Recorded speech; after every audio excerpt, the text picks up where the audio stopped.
Welcome to the Ask Dr. Deanna show. I'm Dr. Deanna Holgren, your host. Join me weekly as I cover various health-related lifestyle medicine topics that you get to request. This show is for anyone who wants to proactively improve their health position. I hope you enjoy the show.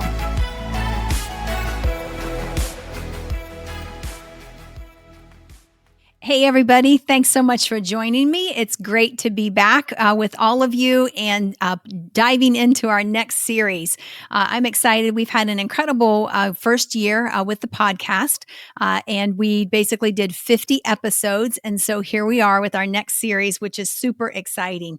So thank you so much for following along with the journey. Thank you for being with us, for listening, for downloading, for sharing, for all of the things that you've done to help make this podcast a huge success. I am very, very thankful to you and really excited about what the future holds for us together.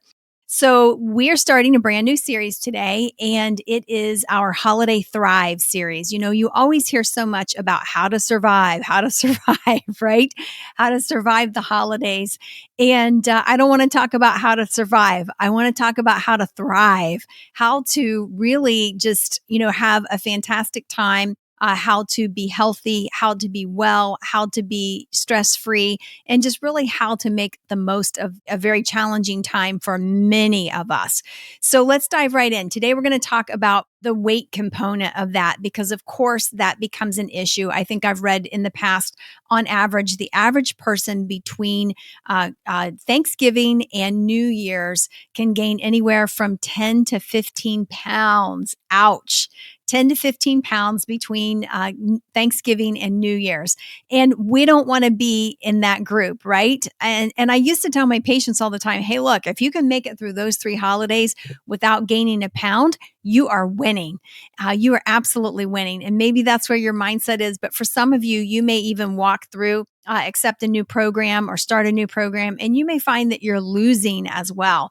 So how do we, manage weight during this time period when it just seems like everywhere we turn, we see a tremendous amount of carbs and sugar and just all those sweet treats, home cooked foods that maybe, were recipes handed down from grandparents that maybe weren't the healthiest, or maybe they were.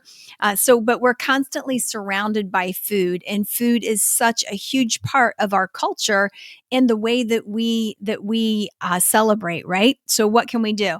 Well, a few tips that I have implemented that make a difference for me, and I've used these for many, many years, and I just feel really good about the results that I see year after year after year in this regard. So the first one is making sure that you have a fantastic protein powder on hand. Okay. Protein powder is your go-to snack. It's your go-to, if you need a light meal, a meal replacement possibly. But basically it's your go-to. And the protein powder that I use is a plant-based vegan protein powder. It's got 20 grams of protein per serving. And then it also is less than 1 gram of sugar. It's sweetened with stevia. And then it also has a less than 1 net carb. So in my mind, it's a free food. It's not super calorie dense. So to use it as a meal replacement, you're going to have to add a little something, or have, a handful of pecans or half an avocado or whatever to kind of help you along. But typically it's my go-to and I love it. So how do I use it? Okay. So I always tell people, listen, you got to use this stuff wisely and you got to use it to your advantage. So aside from the typical, once a day, protein shake. So for me, in my daily routine, I typically will fast about 16 hours. I break my fast usually around 11:30 in the morning, and I break it with a fantastic nutrient dense, low carb to no carb protein shake that doesn't have any sugar in it. And that works for me. But you guys, when it comes to holiday events, parties, gatherings, whatever, I will have a shake before I go to that event. And that is, in a sense, one of my secret weapons is, so that you aren't tempted to overindulge, to eat too much, to drink too much, whatever, fill up before you leave. Trust me, you're going to be healthier for it. The worst is when you go to an event, you overindulge, and then you are sick that later that night or the next day.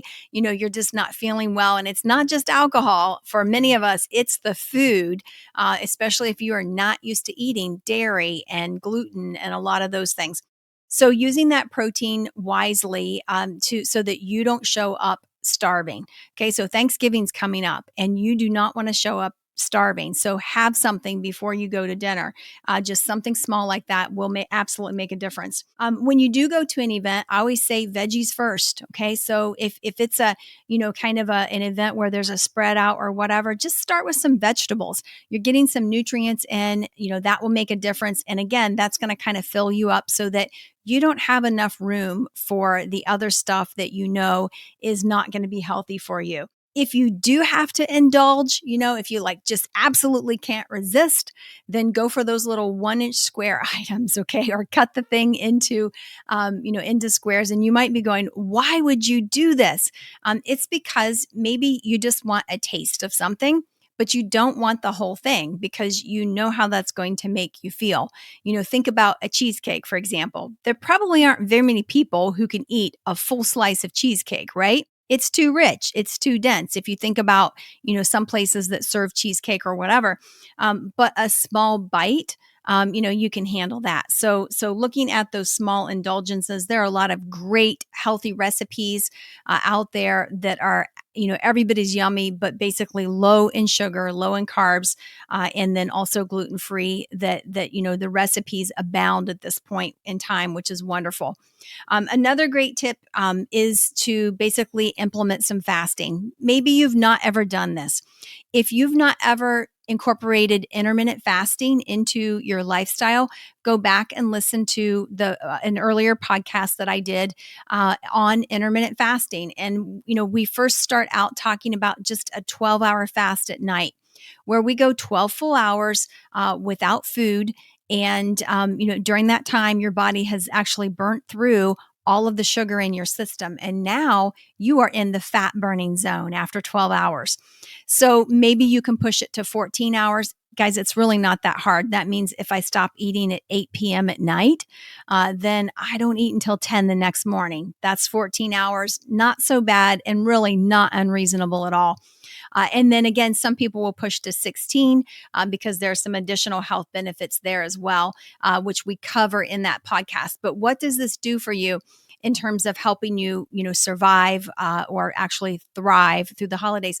Well, you may see some weight loss from that. You may find that, wow, I can go to that event and I can eat and I don't feel like I'm really depriving myself at the event, but my weight has stayed the same. I've not had any issues there.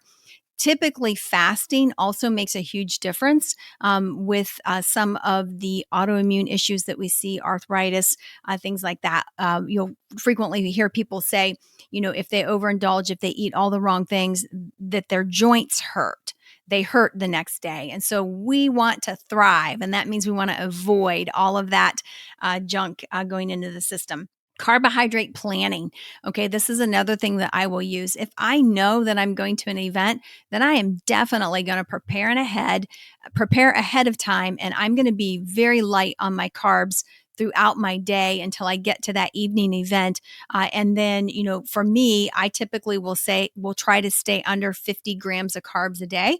And so for me, they might all come at the end at that particular event. So I've sort of rationed them or planned them out, if you will. So that's a technique that you can use.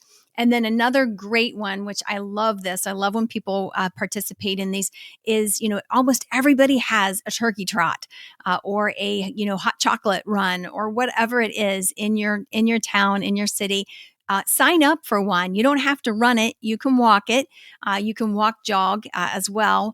And, sign up with a friend as well. It's usually early in the morning. So now, especially if you show up there, you're fasting, you've not had anything to eat, and then you go and do this, maybe 3-mile walk or whatever it might be, you are going to feel so much better. and your day is going to go better because in a sense you've ordered it. You have taken care of yourself. You've exercised, you've done something, healthy for your body, and you've burnt through, excess calories. You've probably done some fat burning at that point as well. And it just makes for an overall better just better response in terms of thriving through the holidays, in terms of weight management and so forth. The other thing that you may, want to consider doing, is spacing out. So, we basically go Thanksgiving and then a month later we have Christmas. But in between there, we've got, pretty much an event weekly. And then as soon as Christmas is over, then there's New Year's, right? So just looking at what can I do in between there?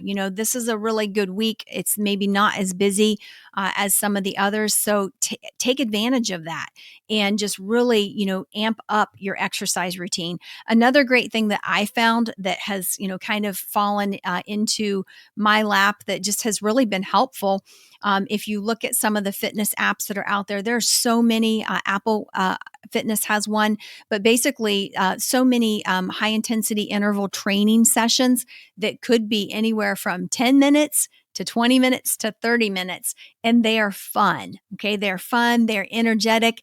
And so maybe implementing something like that, you might feel like, oh, I don't have time to go to the gym because things are so busy and hectic during the holidays or whatever.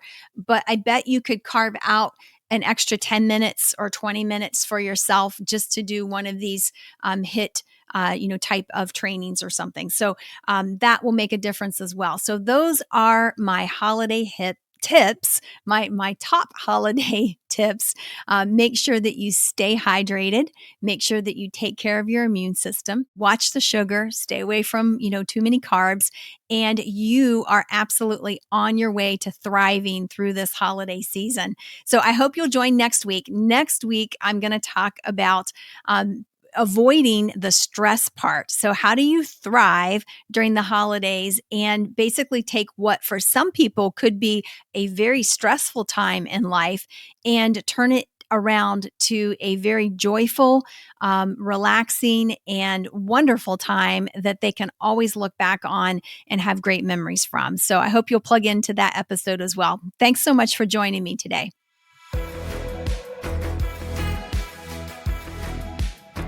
I hope you enjoyed that episode. For more information, visit me at deannaholdren.com. Find me on Facebook, Instagram, and Twitter at Dr. Deanna Holdren. I really want to hear from you, so message me. I love taking your messages and creating topics from them. Please rate, review, subscribe, and share my show with those who have an interest in health and wellness. Thank you for tuning in and see you next week.